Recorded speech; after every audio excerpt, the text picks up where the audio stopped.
Now, all your coverage. Newsline 9 at 10. Your trusted resource.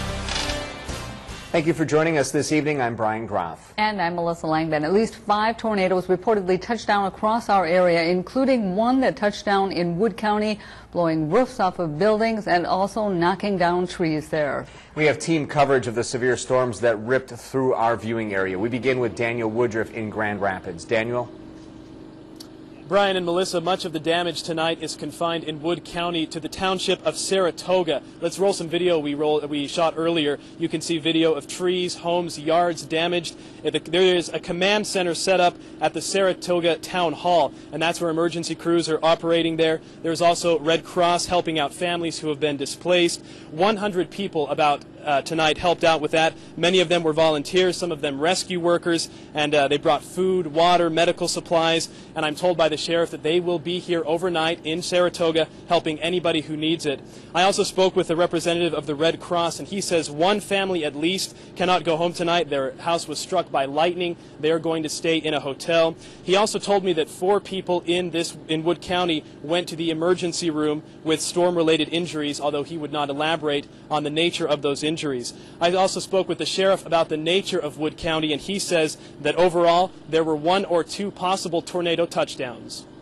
It appears that that touchdown was at a campground, which was located on County Trunk Z, called Deer Trail Campground, and there was significant damage at that campground.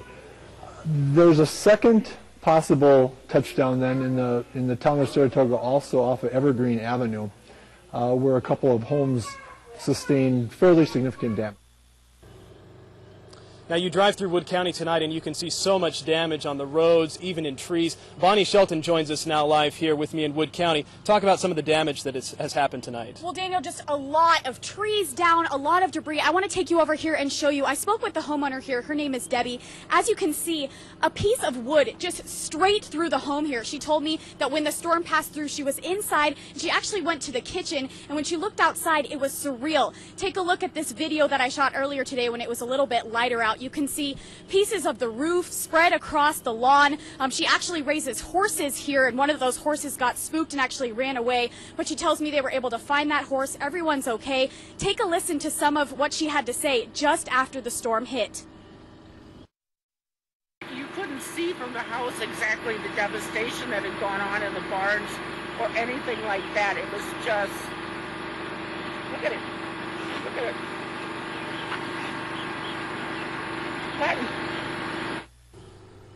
Obviously, people still in shock here tonight. They say it happened so fast, they really didn't even have time to think. They had to get somewhere safe, they had to try and wait it out, and then it was over in a matter of seconds. Back to you, Daniel. Thanks, Bonnie. And obviously the damage is significant. Injuries, there aren't many, but I was told again that the Red Cross says 4 people went to the emergency room with storm-related injuries, although they wouldn't comment exactly what those were. The Red Cross is working tonight in various areas to find people that were displaced by the storm or who were hurt. They say that they're going to continue their efforts throughout the night to try to find out. The Sheriff's Department is also working to secure damage areas and make sure that people are safe. Now, we have a story of one local man who really performed a heroic act in the midst of all this danger and all this damage, and that's where Emily Neubauer joins us to talk about this. Emily. That's right, Daniel. One local man was home when the storm came through. He said he had 30 seconds to get down to his basement before it hit. When he came back up, he heard his neighbors screaming for help, and that's when he immediately jumped into action.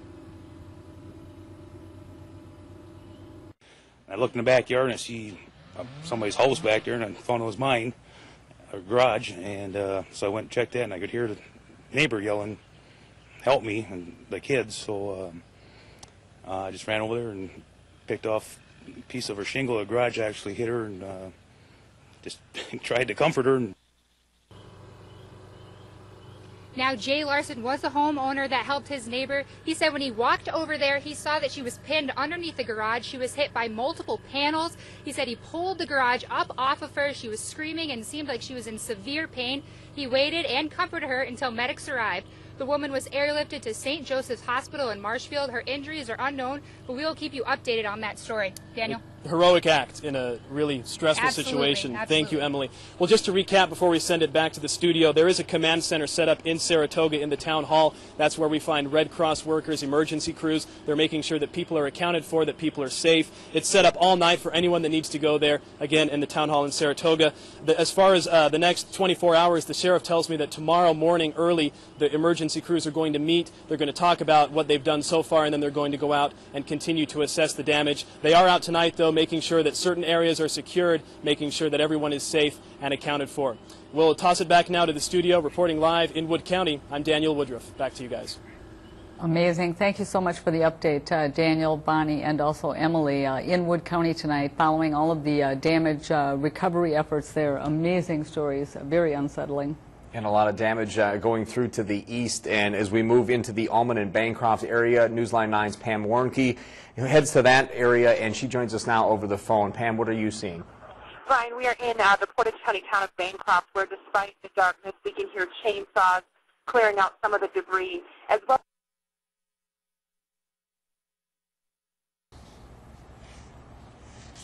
On Stewart Avenue lost a 50 by 100 pole shed and barn, as well as a silo. The debris was scattered into the woods for miles.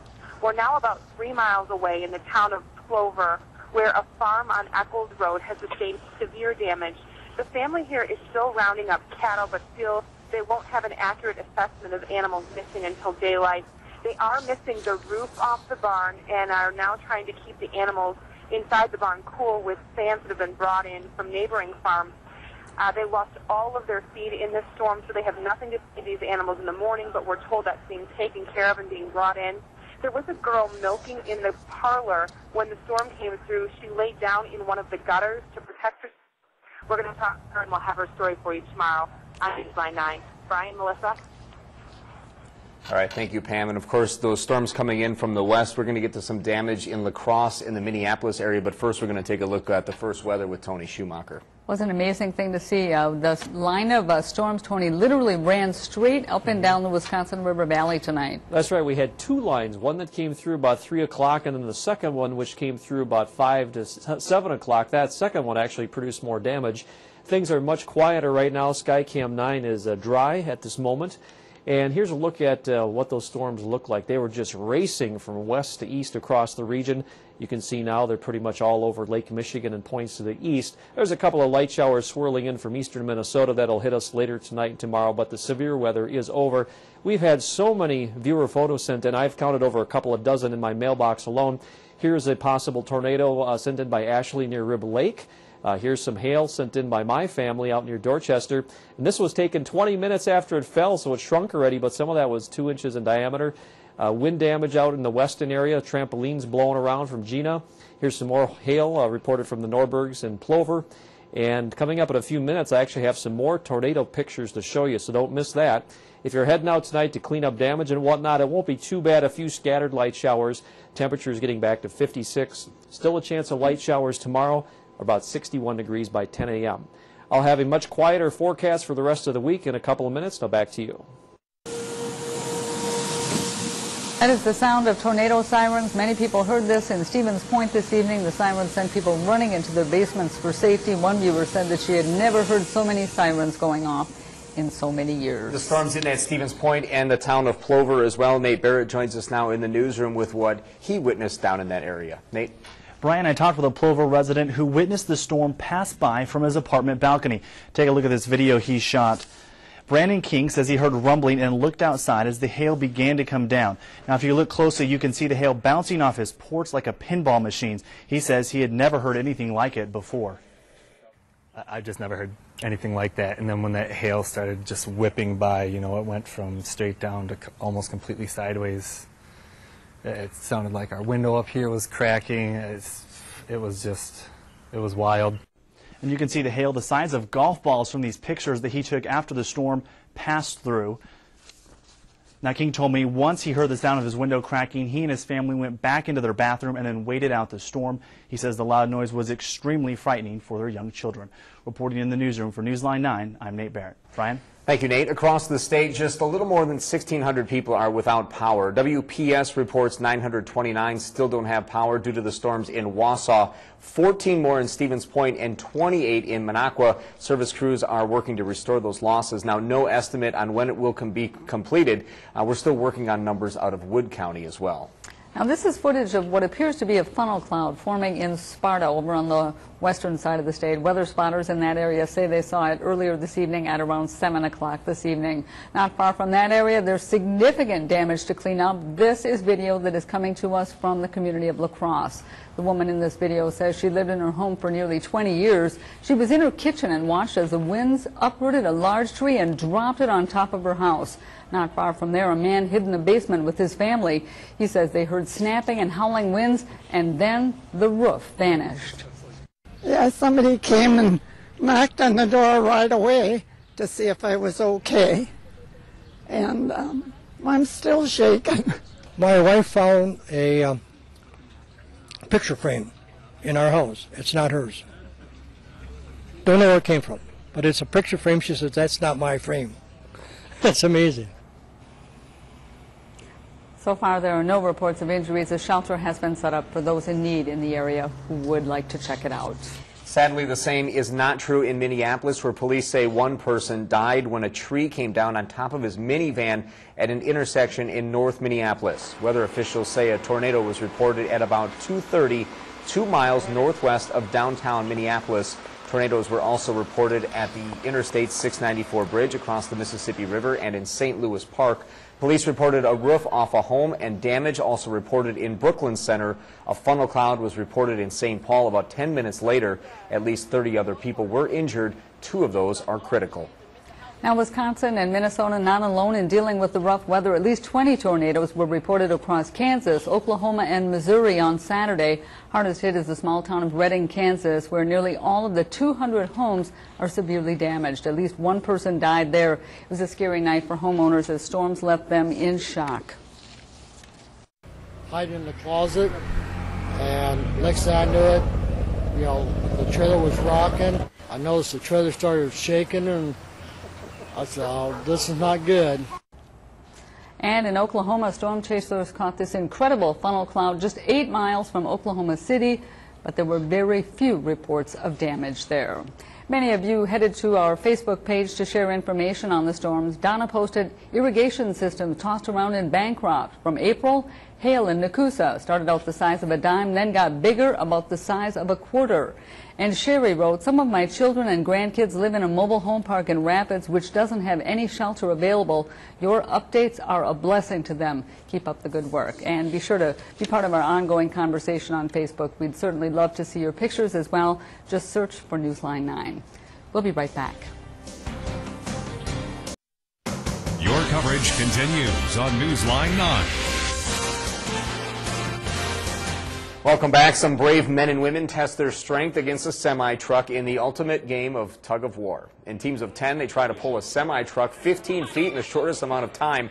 This is the 3rd annual competition. Now, this started as an idea by Colleen Hendrick to raise money for Special Olympics, and so far they've raised $133,000, and they hope to hit the $150,000 mark today. The funds that we actually raise for this event help offset costs for transportation, uniforms, as well as any equipment that the athletes might need. The winning team gets prizes and, of course, official bragging rights. That's the best part. Well, a history lesson comes to life in downtown Wausau. The Marathon County Historical Society organized tours through 6 historic churches. Actors stood in front of each church telling stories about the buildings. Organizers say these tours are a fun way to learn about Wausau's history. And we take a time period in history, and we like to dress up as costume reenactors and share the story. We bring our history to life, and we enjoy doing this very much. Organizers say they put on several similar events throughout the year. You know how frustrating rain makes a day at the baseball diamond? Yeah, I sure do. Well, maybe not for very long. Something called Made in Wisconsin. Yeah, that's one of the things we like to do around here. Might keep the weather from striking out.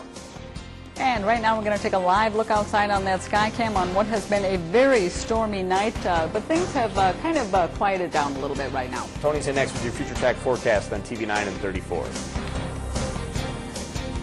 Boy, we had some impressive viewer photos. This one from Jamie and Jenny Kotz of Dorchester. They were looking to the west-northwest. This was either a tornado or a funnel cloud. We couldn't quite see the base because that house was blocking it, but they said they heard quite a roar, saw lots of swirling, so they headed to the basement.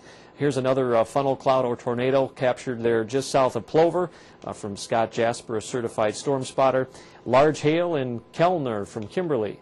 We had large hail in Stetsonville from Brooke Wesley at her greenhouse. Boy, greenhouses and big hail don't mix. I hope everything's okay there. And here's another shot of that funnel cloud west of Milan looking toward the Dorchester area. And here's some interesting hail from Dana sent in from Plover, kind of a flat UFO-shaped looking object. I don't think I've ever seen hail quite like that before. Our weather watchers today had almost 3/10 of an inch of rain in Eagle River, 1.12 inches in Tomahawk, 7,400s from Dave and Elton, and highs in the 70s. It was warm to the south as well, and 8/10 of an inch of rain in Rib Mountain. Len had a high of 83, almost an inch of rain in Wisconsin Rapids with a high of 80, and about 7/10 of an inch of rain in Whiting, according to Mary, with some hail as well, but the worst missed her house. 78 degrees was the high in Wausau, low 59. We had 1.08 inches of rain here.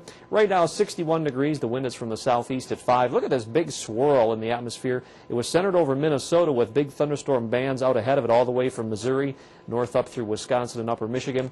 Now, Future Track shows the low over us tomorrow, but we're in the cooler air mass, so no severe weather, just some scattered light rain showers. High pressure is going to build in from the north and clear us out tomorrow night into Tuesday. Should be pretty nice, just a little chilly out there. 56 tonight with a few spotty showers. Tomorrow, cooler with a few showers, high of 66. Northwest winds up to 15. Tuesday looks sunny with a high of 67. Maybe some light showers Wednesday for the southern half. Dry weather Thursday through Sunday, highs in the 60s, possibly to the 70s by next Sunday. And you stay with us.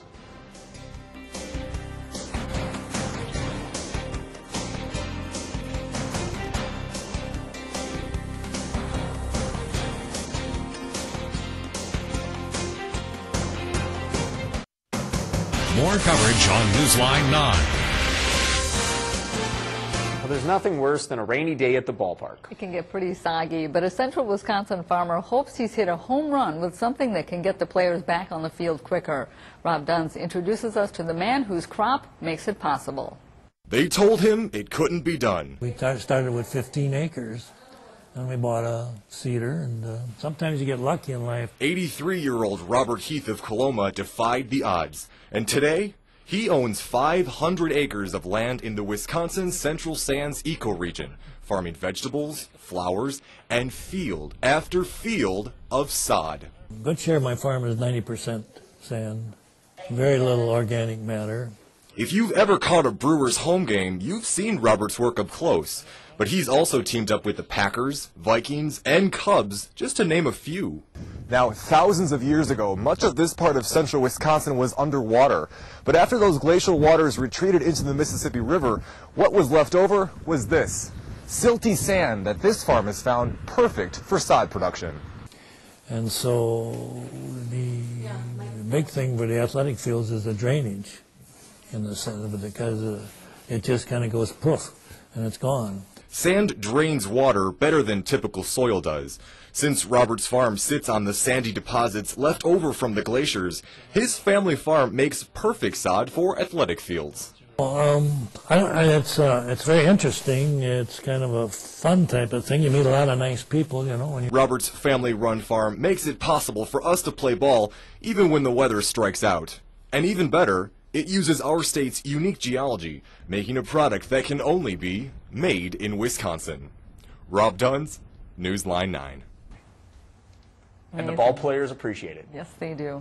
Well, it's sad to think that more than half of all marriages break up. That leaves thousands of people every year dating after divorce. Coming up tomorrow night on Newsline 9 at 10, we look at how area singles do it after being off the scene for so long. When you're 50 years old, dating is a lot different than when you're 20 years old. Dating after divorce, Monday night on Newsline 9 at 10.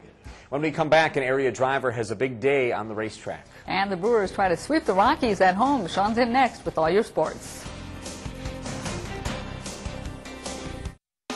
Now, all your local sports coverage with Sean Giggy.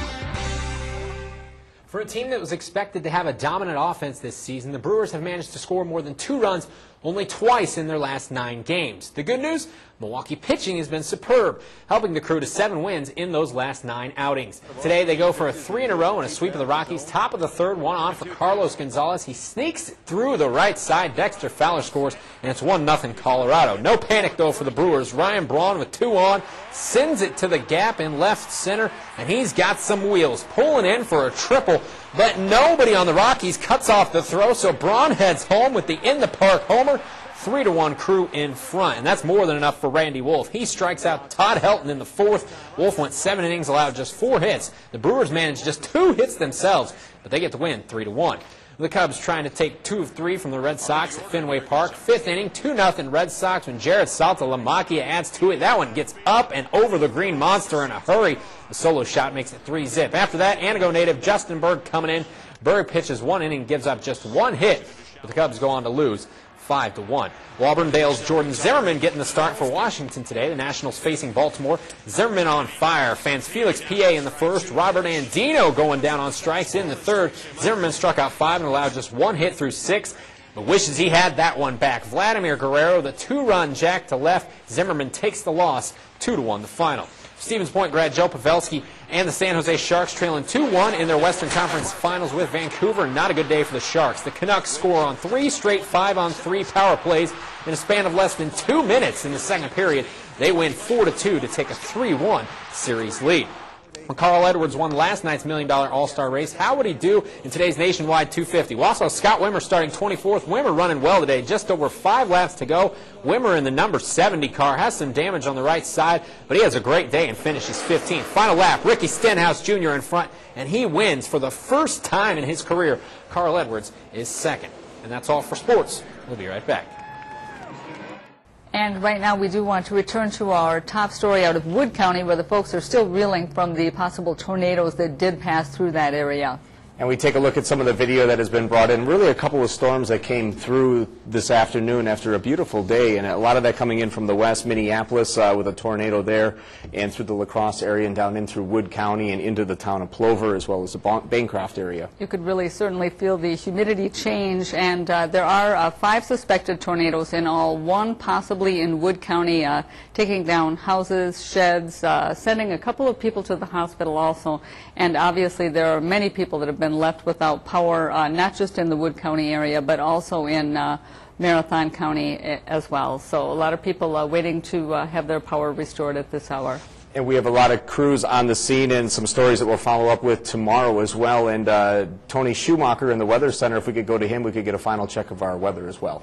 One spot, too, that also was hit quite hard around Sparta and Toma, some tornado damage there. Even up into northern Juneau County around Findlay and Mather, there was some wind damage as well. So much quieter weather tomorrow. We're not going to have a sunny, quiet day that way, but it won't be severe storms. Just some scattered light showers, certainly cooler as well. Temperatures in the 50s when you get up, just climbing into the 60s during the day.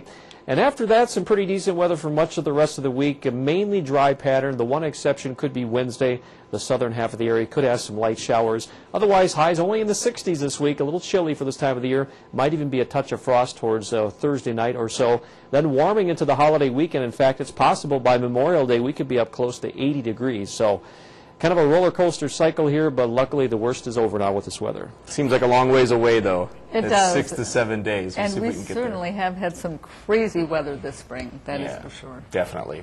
And we leave you tonight with more of the video, the pictures of the damage from the storms today. Have a great evening, everyone.